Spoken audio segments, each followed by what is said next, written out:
Hello అండి, welcome to our channel. ఎలా ఉన్నారు? ఈరోజు బ్యూటిఫుల్ కలెక్షన్ వచ్చేసిందండి. క్రష్ క్రేప్ అండి. ఇది శారీ మొత్తం బుటీస్ వచ్చేసి బార్డర్ వచ్చి కట్ వర్క్ వచ్చేసి ఉంటుంది. అలాగే బ్లౌజ్ పీస్ కూడా ఈ విధంగా వర్క్ ఇచ్చేసి ఉన్నారు.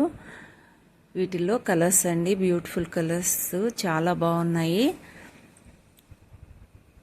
త్వరగా అయిపోతున్నాయండి, బుక్ చేసుకోండి త్వరగా. ఇది వచ్చేసి క్రష్ శారీ అండి, జిమిచ్చు క్రష్ అండి. చాలా స్మూత్గా చాలా బాగుంటుంది. ఆడాడ బుటీస్ వర్క్ వచ్చేసింది. వర్క్ అండి, ఇది ప్రింట్ కాదు, వర్క్ వచ్చేసి ఉంటుంది. బ్లౌజ్ పీస్ వచ్చేసి వర్క్ వచ్చిన సేమ్ కలర్ బ్లౌజ్ వచ్చేసింది. వాటిలో ఇది వచ్చేసి క్రాస్గా లైన్స్ వచ్చేసి శారీ మొత్తం క్రాస్ వర్క్ వచ్చేసి ఉంటుందండి. కింద వచ్చేసి కట్ వర్క్ బీడ్స్ వచ్చేసి ఉన్నాయి. సూపర్గా ఉందండి శారీ. దీనికి ఆపోజిట్ అన్స్టిచ్డ్ బ్లౌజ్ ఇస్తారు. సబ్స్క్రైబ్ చేసుకోండి, లైక్ చేయండి, షేర్ చేయండి.